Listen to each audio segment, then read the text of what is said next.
जय श्री कृष्ण दोस्तों। आज फिर उपस्थित हुआ हूँ एक बहुत ही ज्ञानवर्धक और नई वीडियो के साथ। आशा करता हूँ कि आपको बहुत पसंद आएगी। राधे राधे, जय श्री कृष्ण। नमस्कार साथियों, एक बार फिर से आप सभी लोगों का बहुत बहुत स्वागत है हमारे YouTube चैनल सनातन ज्ञान में। मेरे प्यारे साथियों, हम सभी लोग भली भांति जानते हैं कि हमें अपने अपने कर्मों का फल भोगना ही पड़ता है। साथियों, हमें कर्म के अनुसार ही फल मिलता है। अच्छे कर्मों का फल हमेशा अच्छा ही मिलता है और बुरे कर्मों का फल बहुत बुरा मिलता है।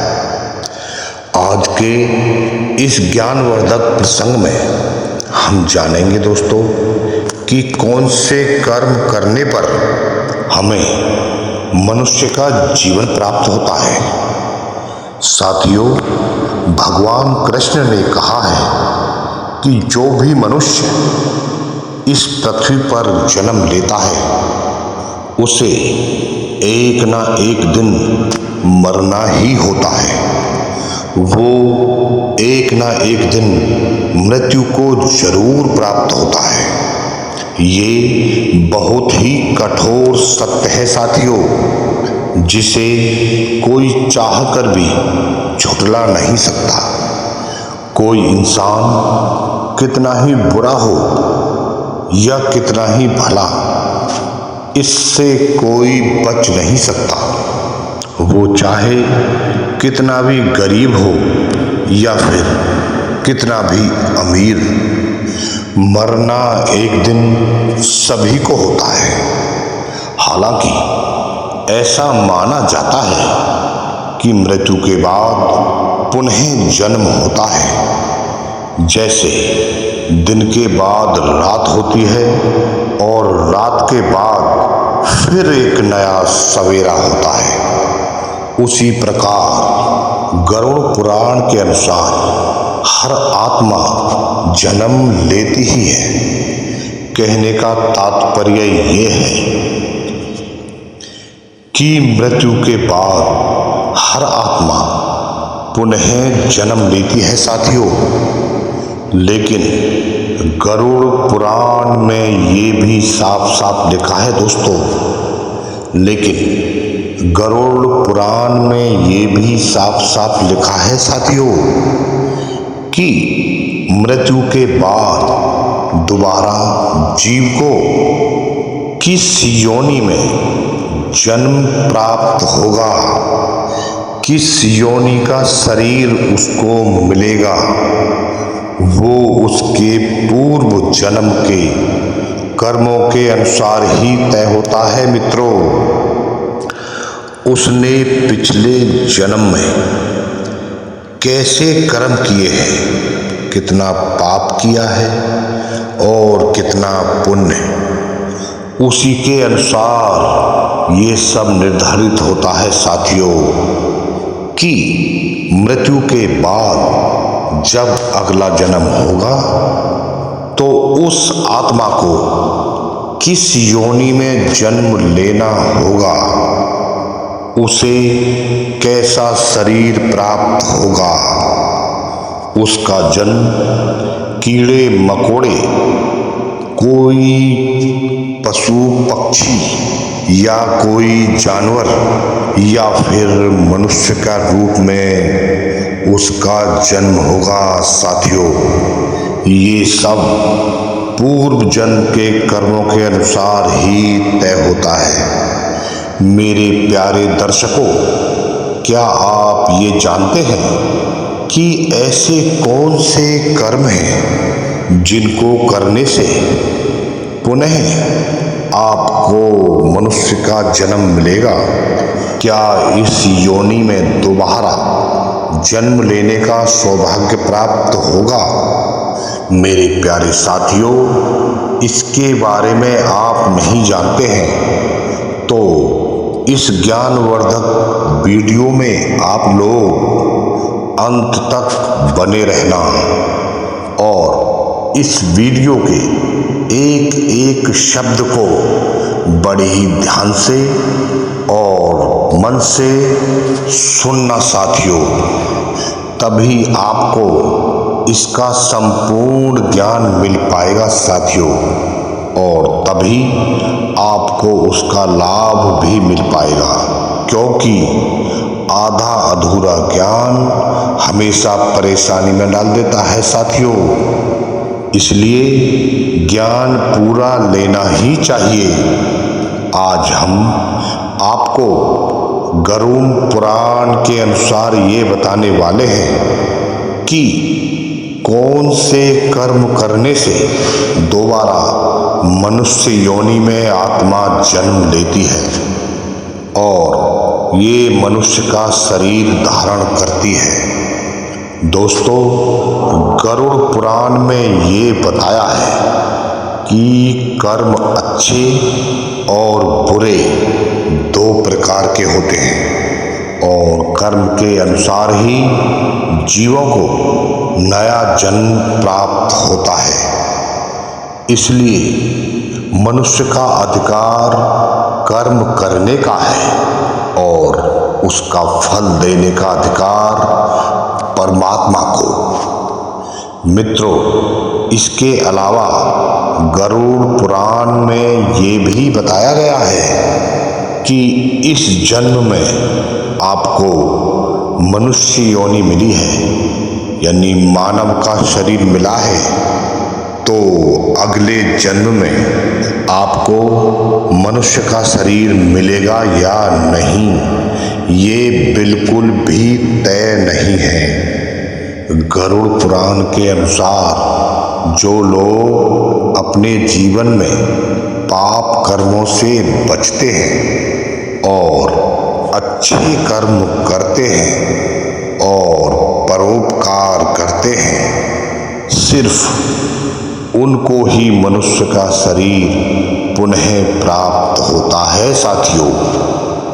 क्योंकि ऐसे बहुत सारे मनुष्य होते हैं जो अपने बुरे कर्मों के कारण और अपने पापों के कारण 84 लाख योनियों में कितने सालों तक जन्म लेते हैं, मरण होता है और भटकते रहते हैं, और 84 लाख योनि भोगने के बाद फिर उनका जन्म मनुष्य की योनि में होता है।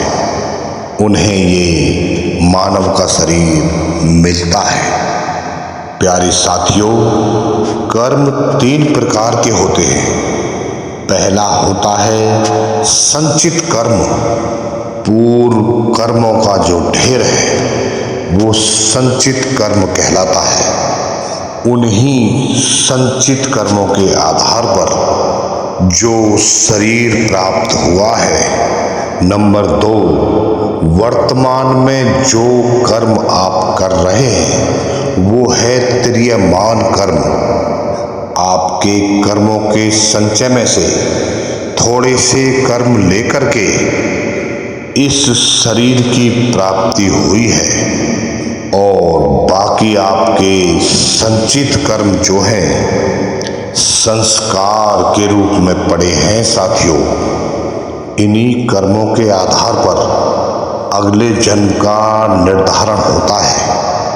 इसीलिए कहा जाता है साथियों कि इसी जन्म में आपको ईश्वर की भक्ति में लग जाना चाहिए। हरि के चरणों में आपको अपना समर्पण कर देना चाहिए, ताकि फिर आपको उन 84 लाख योनियों में भटकने की आवश्यकता ना पड़े। इसलिए आपको अपनी तरफ से किसी को भी कोई भी कष्ट नहीं देना चाहिए। किसी भी प्राणी को कोई भी कष्ट आपके द्वारा ना हो, इसका विशेष ध्यान रखना चाहिए। मेरे प्यारे दर्शकों, व्यक्ति इस संसार में अकेला आता है और इस संसार से अकेला ही जाता है।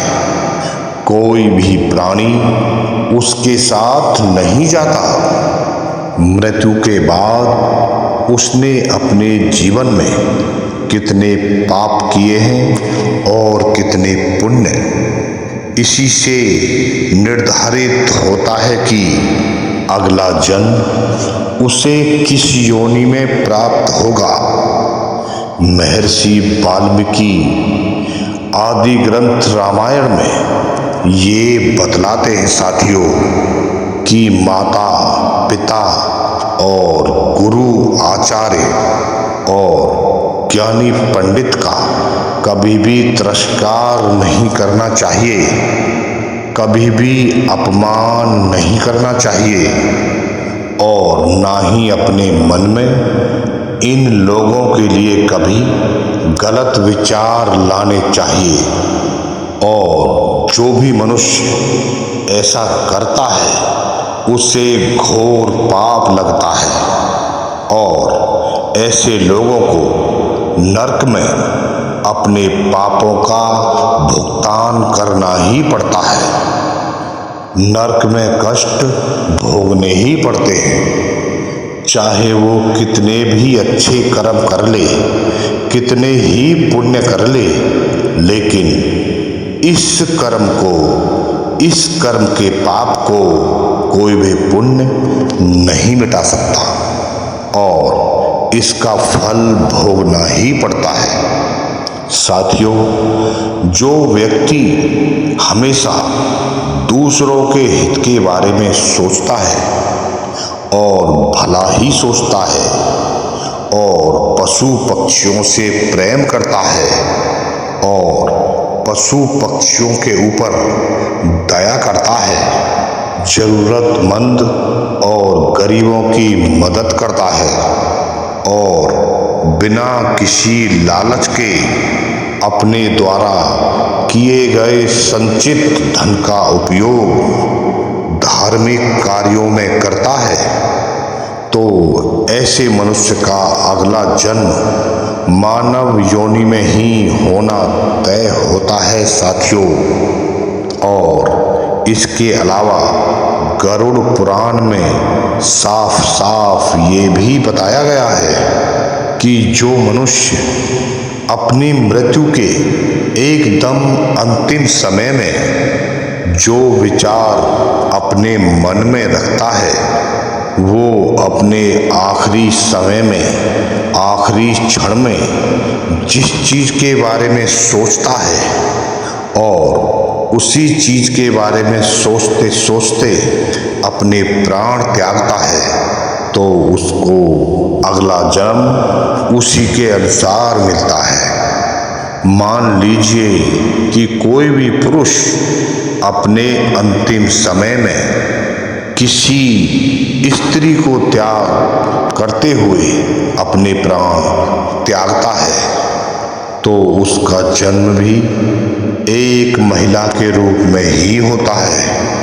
इसी प्रकार जो भी मनुष्य अपने आखिरी समय में, अपने अंतिम वक्त में अगर ईश्वर को, भगवान को याद करता है और भगवान को याद करते हुए अपने प्राणों को त्यागता है, तो ऐसा मनुष्य मुक्ति की ओर अग्रसर हो जाता है।